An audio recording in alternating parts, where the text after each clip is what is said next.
आज हम लोग मध्यकालीन भारत का इतिहास पढ़ेंगे और मध्यकालीन भारत का इतिहास अपनी एक महत्वपूर्ण भूमिका होती है।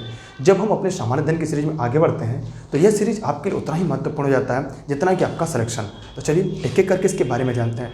पहला प्रश्न आता है कि मध्यकालीन इतिहास की शुरुआत कहाँ से कहाँ होती है। तो जब भारत में मुस्लिम आक्रमणकारी आते हैं, मतलब इस्लामिक आक्रमणकारी आते हैं, या इस तरह से कह सकते हैं कि जब सल्तनत वंश की शुरुआत होती है 1206 से, माने 1206 से लेकर औरंगजेब की मृत्यु तक 1707 तक के जो इतिहास है, जो कायक, उसे हम मध्यकालीन इतिहास या मेडोल हिस्ट्री के अंतर्गत पढ़ते हैं। इस मध्यकालीन इतिहास में अगर प्रश्न को ट्रेंड देखें तो प्रश्न का ट्रेंड थोड़ा सा बदल चुका है। अब नए तरह के प्रश्न आते हैं तो हम लोग नए तरह के प्रश्नों को पढ़ेंगे। लेकिन आज मध्यकालीन इतिहास का पहला दिन है, पहला लेक्चर है, तो यहाँ पर इस बात को हमें सबसे पहले फोकस करना है कि इतिहास को कैसे पढ़ना है, कहाँ तक जाना है। इसमें हमें प्रमुख संस्कृति, कल्चर, पुस्तकें पढ़ना है जो प्राय परीक्षाओं में पूछे जाते हैं। अब सबसे पहले अगर दिल्ली या जब हम मध्यकालीन इतिहास की बात करते हैं, इसमें सबसे पहला आता है कि उसके पुरातात्विक स्रोत क्या थे। जैसे प्राचीन इतिहास के होते हैं, वैसे मेडोल इंडिया के या मध्यकालीन इतिहास के भी एक पुरातात्विक स्रोत होते हैं। इसमें सबसे पहले अगर हम देखते हैं तो मुद्रा अभिलेख, माने अगर मुद्रा की बात करें तो मुद्रा हमारे यहाँ दो कैटेगरी में डिवाइड कर सकते हैं। पहला कैटेगरी आपके लिए होता है, पहला हिस्सा जो आपके लिए होता है वो जब गोरी आया था, जैसे मोहम्मद गोरी जिस समय भारत में आया था, उसने सिक्के चलाए थे। उसके जो सिक्के थे वो एक तरफ तो मोहम्मद गोरी हुआ करता था, लेकिन दूसरी तरफ वो माता लक्ष्मी, देवी लक्ष्मी की एक आकृति हुआ करती थी, जिससे स्पष्ट होता है उन्होंने भारतीय संस्कृति को भी संवारे रखा अपने साथ। लेकिन जब मुगल बादशाह आए तो मुगल बादशाहों ने जो भारत में सिक्के चलाए, उन सिक्कों में उनकी वजन, उनकी आकृति, उनकी आकार, उनकी शुद्धता, उनका जो सुलेख था उस पर विशेष ध्यान दिया। इससे स्पष्ट होता है कि मुगलों के जो मुद्रा थी, जो सिक्के थे, उन पर भारतीय परंपराओं का पूरा प्रभाव पड़ा। फिर हम लोग अगर भारत में अरब आक्रमणकारी की बात करें कि भारत में अरब आक्रमणकारी कौन आया, तो आप तुरंत कहेंगे सर अरब आक्रमणकारी की बात करें तो मोहम्मद बिन कासिम है। कौन आया था? मोहम्मद बिन कासिम था। कब आया था? 712 में आया था। कब? 712 में। नोट करते चलिएगा क्योंकि आपके नोट्स भी आपके साथ तैयार हो जाएगी, लेक्चर प्लस नोट्स हो जाएगी। तो भारत पर आक्रमण करने वाला जो अरब आक्रमणकारी था वो मोहम्मद बिन कासिम था, लेकिन किसी का सेनापति था। तो किसका था? उमैयद खलीफा का। किसका था? उमैयद खलीफा। इतना चाहिए लिख लीजिएगा,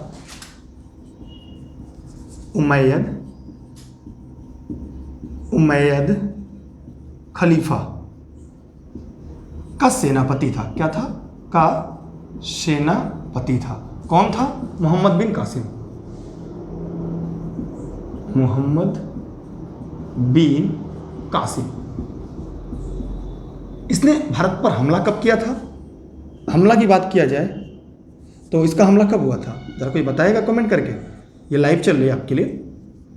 ये हमला था 712 में। लेकिन 712 में कहाँ पर हुआ था? एक प्रश्न आता है कि ये 712 में कहाँ पर हुआ था, जरा कोई बताएगा 712 में किस जगह पर हुआ था? सिंध व मुल्तान में। कहाँ पर? सिंध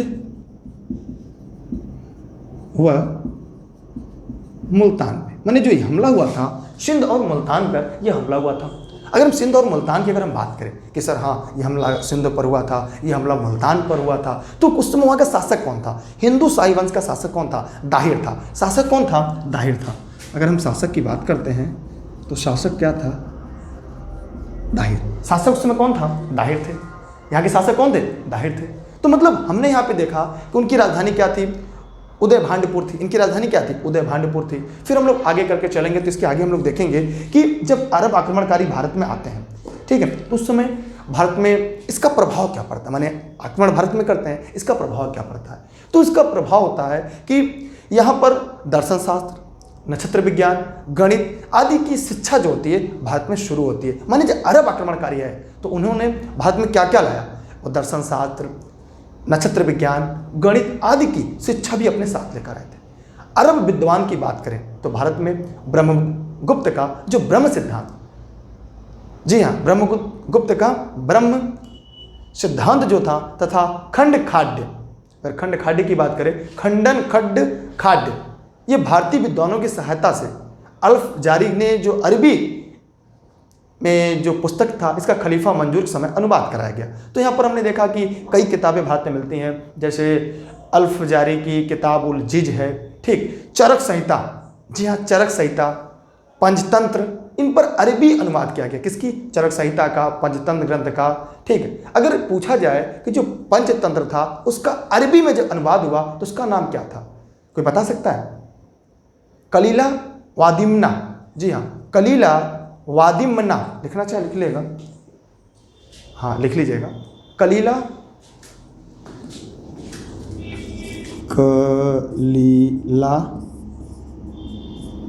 वादिमना। ठीक है, कलीला वादिमना, ये पंचतंत्र का अरबी अनुवाद था। ठीक, और अरबों द्वारा जो सिक्का चलाया गया भारत में उसका नाम दिरहम था। अरबों द्वारा जो भारत में सिक्का चलाया गया उसका क्या नाम था? दिरहम था। क्या नाम था? दिरहम था। अगर हम देखें कि भारत पर तुर्की आक्रमण भी हुए थे उस समय, तो तुर्की आक्रमण कहाँ से हुए थे? भारत पर तुर्की आक्रमण हुए थे। वह तुर्क जो है वह उत्तरी पश्चिमी सीमा पर जो निवास करने वाली एक बर्बर असभ्य जनजाति थी। ठीक है, अरब के बाद तुर्कों का आक्रमण किया भारत, मतलब अरब के बाद अगर भारत में आक्रमण देखा जाए तो तुर्कों ने किया। इनका उद्देश्य क्या था कि भारत में मुस्लिम साम्राज्य का स्थापना करना। जो तुर्क थे वो चाहते थे कि भारत में तुर्क साम्राज्य को स्थापित किया जाए। भारत पर प्रथम तुर्क आक्रमण 986 में हुआ था। जी हाँ, भारत पर पहला, यहाँ पे लिख लीजिएगा, भारत पर पहला तुर्क आक्रमण कब हुआ था? 986 में। 986 में हुआ था। कब हुआ था? 986 में हुआ था। काफी महत्वपूर्ण बात है। गजनवी के शासक सुबुक्तगीन ने किया था। किसके? गजनी के शासक सुबुक्तगीन ने किया था। किस पर? पंजाब के शासन जयपाल के खिलाफ। सुबुक्तगीन जो था ये यामनी वंश का, गजनी वंश का संस्थापक था। लेकिन यहाँ से जो एक पटकथा हमको पढ़ने को मिलती है वो काफ़ी महत्वपूर्ण है आपके लिए, जिसका नाम है महमूद गजनवी। जी हाँ, यहाँ से हमें नई पटकथा पढ़नी होगी जिसका नाम है महमूद गजनवी। तो चलिए महमूद गजनवी के बारे में हम लोग थोड़ी सी बातें पढ़ लेते हैं क्योंकि यह आपके लिए महत्वपूर्ण है। जी हाँ, ये क्लास आपके लिए निःशुल्क है, देश हित में, राष्ट्र हित में, आप सभी के लिए समर्पित है। तो जी हाँ, टॉपिक हमारा क्या है? महमूद गजनवी। यहाँ पे हम लोग को लिखना है महमूद गजनवी। ठीक है, अब हम लोग को पढ़ना है महमूद गजनवी। काफ़ी इंपॉर्टेंट टॉपिक है आपके परीक्षा के दृष्टिकोण से। अगर हम इसे देखें तो जो महमूद गजनवी था ये किसका था? ये सुबुक्तगीन का पुत्र था। ये किसका? जी हाँ, ये किसका पुत्र था? सुबुक्तगीन का पुत्र था और गजनी का उत्तराधिकारी था।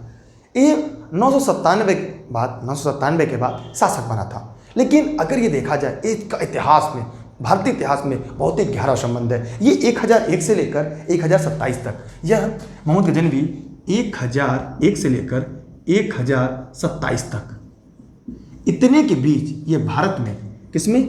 भारत में 17 बार आक्रमण किया। कितनी बार?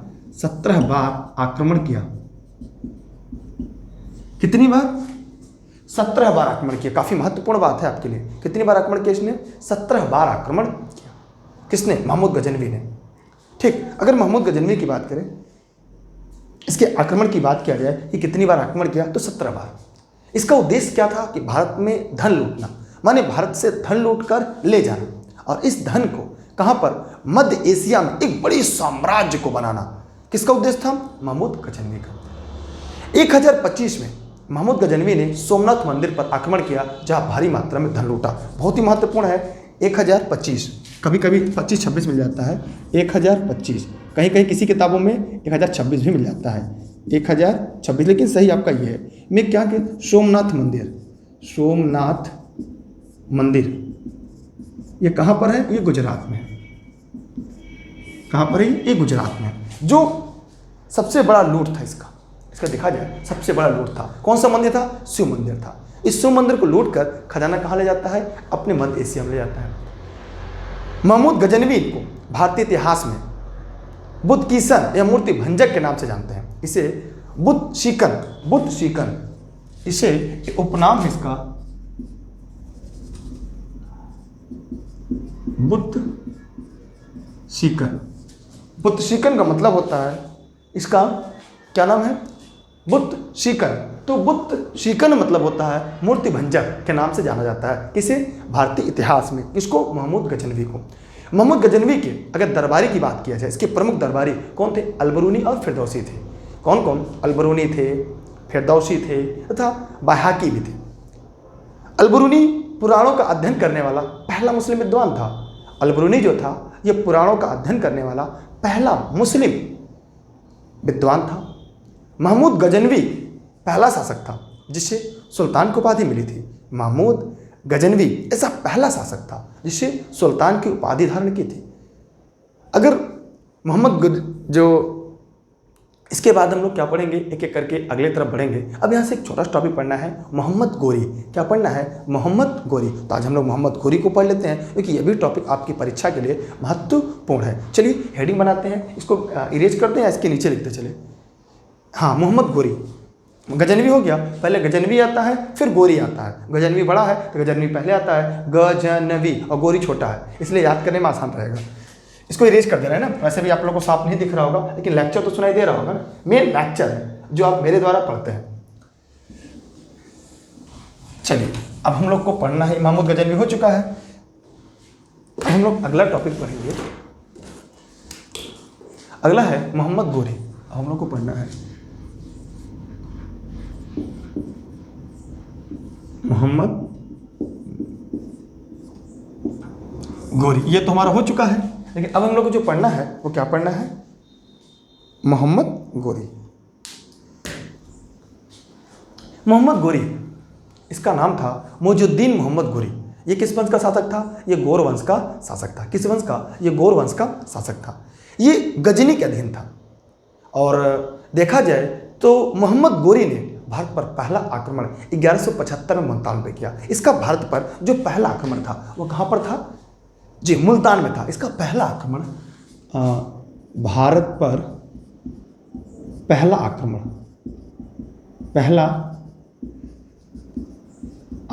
कब था?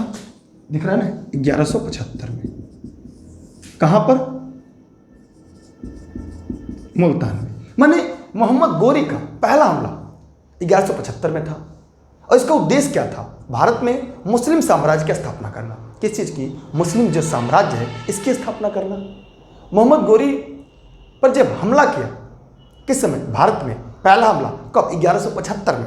उस समय मुल्तान पर करमाथी जाति के मुसलमान का शासक था। कौन से? करमाथी जाति। लिखना चाहिए, लिख लीजिएगा, करमाथी जाति के मुसलमानों का शासक भारत में था जिस समय मोहम्मद गोरी ने हमला किया था भारत में। कब? 1175 में। यह पहला हमला था। लेकिन फिर 78 में गुजरात पर हमला किया। इसके बाद ये कब करता है? 1178 में। किस पर? गुजरात पर हमला करता है, जहाँ पे मूल राज द्वितीय का शासन रहता है और जिससे युद्ध में गोरी की हार हुई। यहाँ पर गोरी हार जाता है। कब? 1178 में। कहाँ पर?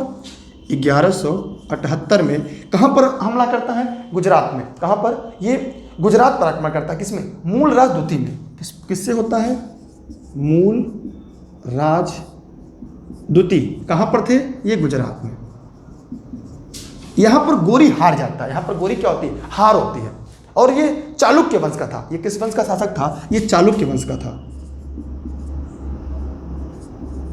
चालुक्य वंश का शासक था। ये वंश कौन सा था? ये चालुक्य वंश का शासक था। मोहम्मद गोरी के जो प्रसिद्ध युद्ध है जो हमें परीक्षाओं में पढ़ने को मिलता है वो कौन कौन है? वो आपका इसके साथ था, पृथ्वीराज चौहान के साथ था।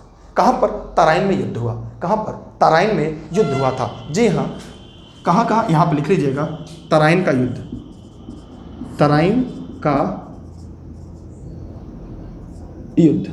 तराइन का युद्ध 2 हुआ था। अगर फर्स्ट की बात करें तो 1191 में हुआ था। द्वितीय की बात करें तो 1192 हुआ था। ये मोहम्मद गोरी, ध्यान दीजिएगा, ये मोहम्मद गोरी के बीच हुआ था और किसके बीच हुआ था? पहला, जी हाँ, तराइन का जो पहला युद्ध हुआ था इसमें गोरी हार गया था। किससे? इसमें गोरी की हार हुई थी। यहाँ पर गोरी और पृथ्वीराज के बीच हुई थी। इसमें इनकी जीत हुई थी, इनकी हार हुई थी। पृथ्वीराज चौहान इसमें जीत गया था, ठीक। लेकिन तराइन का जो दूसरा युद्ध होता है इसमें पृथ्वीराज पराजित हुआ और भारत में तुर्की साम्राज्य की स्थापना होती है। अगर द्वितीय की बात करें तो यहाँ भी युद्ध होता है गोरी के बीच और पृथ्वीराज चौहान के बीच। यहाँ पे इनकी हार होती है और गोरी की जीत होती है। तो ये था आपका प्रथम और ये था आपका द्वितीय। तो हमने देखा कि तराइन का पहला युद्ध 1191 में मोहम्मद गोरी पृथ्वीराज चौहान के बीच में होता है, जहाँ पे गोरी हार जाता है, पृथ्वीराज चौहान विजेता होते हैं। द्वितीय 1 साल के बाद तराइन नामक स्थान पर 1192 में होता है, यहाँ पे जो मोहम्मद गोरी है वो जीत जाता है और पृथ्वीराज चौहान की हार होती है। और जैसे हार होती है, यहाँ पर हम देखते हैं कि तुर्की राज्य की भारत में स्थापना होती है। किसकी? तुर्की वंश की भारत में स्थापना होती है। लेकिन फिर 1194 में कन्नौज के शासक जयचंद के बीच चंदावर युद्ध हुआ। कहाँ पे? चंदावर का युद्ध। यहाँ पे एक टॉपिक आप लिखेंगे, चंदावर का युद्ध। चंदावर का युद्ध ये कब होता है? ये होता है आपका 1194 में। 1194 में किसके किसके बीच होता है? ध्यान दीजिएगा, गोरी के बीच होता है और जयचंद के बीच होता है। ठीक, किसके बीच होता है? गोरी और जयचंद के बीच होता है ना। जब गोरी और जयचंद के बीच हुआ, अब यहाँ प्रश्न उठता कि किसमें कौन जीता, इसमें कौन जीता बताइए। तो जो जयचंद था, गोरी और जयचंद के बीच में कौन जीता? कमेंट करके बताइएगा।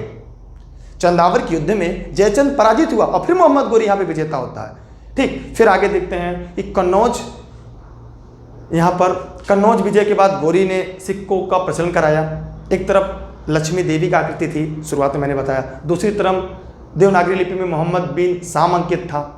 तो एक प्रश्न आता है कि मोहम्मद गोरी के जो सेनापति थे बख्तियार खिलजी, ये पूर्वी भारत के राज्यों को जीता और नालंदा एवं विक्रमशिला विश्वविद्यालय को नष्ट कर दिया। एक प्रश्न आता है कि नालंदा एवं विक्रमशिला विश्वविद्यालय था, इसको किसने नष्ट किया? तो बख्तियार खिलजी ने नष्ट किया। ये मोहम्मद गोरी का सेनापति था।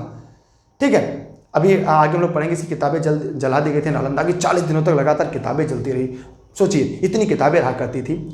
भारत में अगर तुर्की राज्य के स्थापित करने की, गोरी ने अपने प्रमुख दासों को भारत के प्रांतों के इनाम में दे दिया। जो भारत में तुर्की राज्य स्थापित करके गोरी ने क्या किया? अपने दासों को कुछ इनाम में दे दिया। क्या किया? इनाम में दे दिया उनके जो प्रांत थे। 1206 में, यहीं से हम देखेंगे कि 1206 में, यहाँ पे जगह है कहीं ना, हाँ, यहाँ पर हम देखते हैं कि 1206 में कुतुबुद्दीन ऐबक, अभी आगे हम लोग जब सल्तनत काल यहीं शुरू करेंगे, कुतुबुद्दीन ऐबक को भारत का नेतृत्व सौंपा। मैंने अपने गुलाम कुतुबुद्दीन ऐबक को मोहम्मद गोरी ने क्या किया? यहाँ पे अपना साम्राज्य सौंप दिया और गजनी वापस लौट गया, जहाँ उसका दमदह नामक स्थान पर 15 मार्च 1206 में उसकी हत्या कर दी जाती है। क्योंकि गोरी की जो होती है 1206 में उसकी हत्या कर दी जाती है। कब? मार्च में, लिखना चाहिए 1206 मार्च में मोहम्मद गोरी की क्या होती है? हत्या कर दी जाती है। किस नामक स्थान में? दमदह नामक स्थान पर हो जाती है। कुतुबुद्दीन ऐबक को भारत में दिल्ली सल्तनत की स्थापना करता है। क्या करता है? दिल्ली सल्तनत की स्थापना करता है। तो अगर हम देखें कि मोहम्मद गोरी के प्रमुख दास कौन कौन से थे, तो पहला क्या था? ताजुद्दीन एद्दौज, जिसे हम गजनी कहते हैं। दूसरा कुतुबुद्दीन ऐबक। जो कुतुबुद्दीन ऐबक था, ये लाहौर दिल्ली का शासक था। ये गुलाम वंश का संस्थापक था। गुलाम वंश का संस्थापक कौन था? कुतुबुद्दीन ऐबक था। कहाँ का था? लाहौर का था। शासक कहाँ बना? दिल्ली का बना। फिर इसके गुलाम की बात करें, किसके? मोहम्मद गोरी के, तो नासिरुद्दीन कुआचा, ये उच्च मुल्तान का था। ठीक, इख्तियारुद्दीन खिलजी, ये बंगाल का था। इस प्रकार हमने देखा कि मोहम्मद गोरी किस तरह से जाते जाते भारत पर अपना आधिपत्य जमाता है और फिर बाहर की तरफ निकल जाता है। यहाँ से इसके बाद हम लोग देखेंगे कि किस प्रकार से पूर्व मध्यकाल 750 से 1200 तक था। फिर उसके बाद उत्तर मध्यकाल आता है, 1200 के बाद अलग अलग कहते हैं। तो उन क्षेत्रों को हम लोग एक एक कर पढ़ेंगे और आगे अपना बढ़ते चलेंगे। इसे एक नोट्स बनाते चलिएगा, क्योंकि यहाँ पर एक नोट्स आपका पूरी तरह से तैयार हो जाएगा और फिर उसका प्रयोग आपको परीक्षा में कर लेंगे। क्योंकि हमारा ये जो प्रयास था कि हम एक एक टॉपिक को आपको नोट डाउन कराते चले और आप एक बेहतर नोट्स आपके मन में तैयार हो जाए। जी हाँ, और ये निःशुल्क क्लास देश हित में राष्ट्र हित में ई-लर्निंग विद दुर्गेश तरफ से मेरे द्वारा आपके लिए उपलब्ध थी। इसके बाद अब हम यही शुरू करेंगे, जैसे गुजरात के जो चालुक्य थे, यहाँ इनका आपको लोग को नहीं पढ़ना था, वरना इसको हम छोड़ते चले गए। मालवा का जो परमार वंश था, ठीक, ऐसे भी टॉपिक को हम लोग क्या करते हैं, एक छोड़ते चलते हैं। और यहाँ से बाद जब अगली टॉपिक जो हम लोग को पढ़नी है वो बहुत इंपॉर्टेंट है आपके लिए। पता है आपको क्या पढ़ना है? यहाँ से पढ़ना है मध्यकालीन भारत का इतिहास। ठीक है, क्या पढ़ना है? मध्यकालीन भारत का इतिहास, जो आपके लिए बहुत ही ज़्यादा महत्वपूर्ण है। तो क्या आप लोग तैयार हैं? अगली वीडियो के लिए आप लोग जुड़े रहिएगा। ई-लर्निंग विद दुर्गेश पर संपूर्ण पाठ्यक्रम आपको मिलता रहेगा। मध्यकालीन इतिहास, आधुनिक इतिहास, आधुनिक इतिहास 2 सेक्शन मिलेगा, नेशनल मूवमेंट और आधुनिक भारत का इतिहास। दोनों सेक्शन आपके लिए बहुत ही महत्वपूर्ण है, उतना जितना कि आपके परीक्षा का पाठ्यक्रम। एक छोटा सा अगर टॉपिक आप जानना चाहेंगे कि दिल्ली से दिल्ली कैसे बना, तो दिल्ली का पुराना नाम इंद्रप्रस्थ नगर था, जिसकी स्थापना बाद में दिल्ली नगर के रूप में की गई थी। किसने किया था? पहले तो देखा जाए कि दिल्ली नगर की जो स्थापना थी, क्योंकि अभी दिल्ली ही पढ़ना है, मेन हम लोग का जो मोटो होगा वो दिल्ली होगा, मध्यकालीन भारत में दिल्ली होगा। तो दिल्ली के बारे में थोड़ी बात आप लोग जानिएगा कि दिल्ली का जो पुराना नाम था इंद्रप्रस्थ नगर था। क्या था? इंद्रप्रस्थ नगर था। और दिल्ली नगर की स्थापना 11वीं शताब्दी में तोमर वंश के राजपूतों ने किया था, जिसमें पृथ्वीराज चौहान ने, तोमर वंश के शासक में द्वारा जिसमें पृथ्वीराज चौहान ने शासन किया था। ठीक है, ये काफ़ी महत्वपूर्ण है आपके लिए।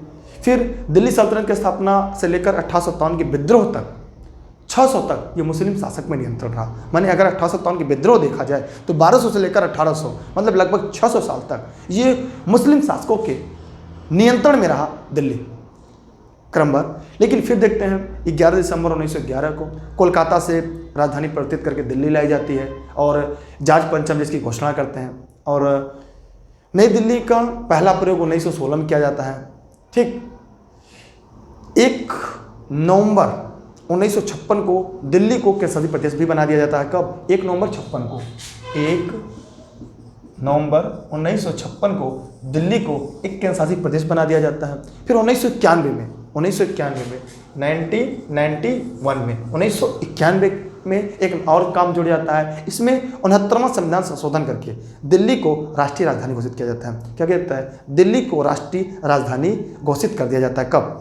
69वें संविधान संशोधन द्वारा, 69वां संविधान संशोधन के द्वारा। इस प्रकार आज हम लोगों ने मध्यकालीन जो भारत का इतिहास था उसके परिचय को पढ़ लिया। और इसके परिचय के बाद अब जैसे दिल्ली का पूरा नाम क्या था? इंद्रप्रस्थ था ना? जी हाँ। दिल्ली का क्या था? मौर्य वंश का था।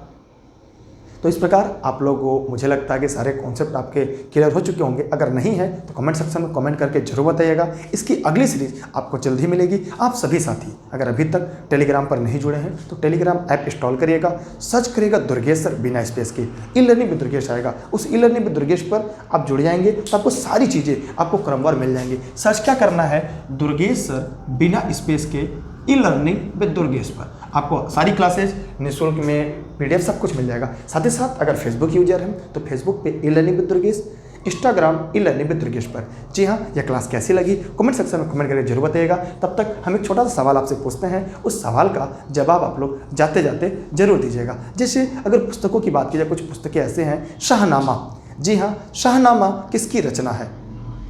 जी हाँ, शाहनामा किसकी रचना है?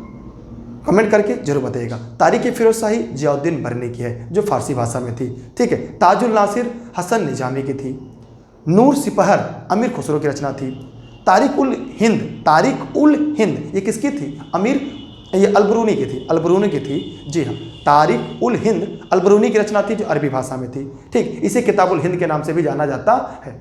किताबुल रहला, जिसे किताब उर रहलाद, जिसे हम रहला कहते हैं, ये इब्न बबूता की थी। ये इब्न बबूता की मोरक्को यात्रा 1333 में मोहम्मद बिन तुगलक के समय जो भारत आया था उसका वर्णन मिलता है। किसमें? रहला में। इब्न बबूता का था। रहला को एक नाम से और जानते हैं, किताब उल रहलाद, रहला के नाम से उसे हम जानते हैं। ठीक है। तो आपसे प्रश्न मेरा क्या था बताइएगा? प्रश्न क्या था हमारा? तारीख फिरोज शाही। जी हाँ, तारीख फिरोज शाही की रचना किसने की थी? शाहनामा की रचना किसने की थी? दोनों का जवाब आप कमेंट बॉक्स में जरूर दीजिएगा। जी हाँ, तारीख फिरोज शाही जियाउद्दीन बरनी की रचना थी, यह फारसी भाषा में थी। शाहनामा की रचना किसने किया? कमेंट बॉक्स में कमेंट करके जरूर बताइएगा। कोई सवाल हो, कोई प्रश्न हो तो जरूर पूछ सकते हैं। ठीक, बताइए, कोई सवाल नहीं है ना? वीडियो को शेयर कर दिएगा अपने सभी साथी मित्रों को। हाँ, शाहनामा फिरदौसी की रचना फारसी में थी। चचनामा किसका था? चचनामा बताइए। चचनामा एक सवाल है मेरा, चचनामा किसकी रचना थी? चचनामा, इसका जवाब आपको जरूर देना है कि चचनामा किसकी रचना थी? नूरुद्दीन मोहम्मद औफी? नहीं, गलत। और कोई बताए? मोहम्मद अली बिन अबू बकर, मोहम्मद अली बिन अबू बकर। ठीक, हाँ, उसके अलावा अगर जानना है, लिखना चाहे लिख लीजिएगा। तारीख़ कश्मीरी हैदर मालिक की है, तारीख़ कश्मीरी। आशिका अमीर खुसरो की रचना है। ठीक। फतवा जहांदारी, फतवा जहांदारी किसकी है? जियाउद्दीन बरनी की रचना है। किरान उन सादेब अमीर खुसरो की रचना है। जैन उल अखबार अबू सैयद की रचना है। तारीख़ सिंध मीर मोहम्मद मासूम की रचना है। तारीख़ मुबारक शाही बहुत इंपॉर्टेंट है, तारीख़ मुबारक शाही ये याहिया बिन अहमद सर हिंदी की रचना है। जैल उल अखबार अबू सैयद की रचना है। तो ऐसी प्रमुख रचना है जो आपकी परीक्षा में पूछे जा सकते हैं। तो अगर आप लिखना चाहें लिख लीजिएगा, वैसे आपकी इच्छा है। इसे वीडियो कैसा लगा आप कमेंट करके जरूर बताइएगा। ठीक है, बहुत बहुत धन्यवाद आपका, बेस्ट ऑफ लक। और इस लिंक को अपने सभी साथियों तक पहुँचाइएगा। ये आपके जिन्होंने ऑनलाइन जुड़े हैं उनके लिए क्लास थी, और देश हित में राष्ट्र हित मेरे द्वारा निःशुल्क क्लास। Best of luck. जय हिंद, जय भारत।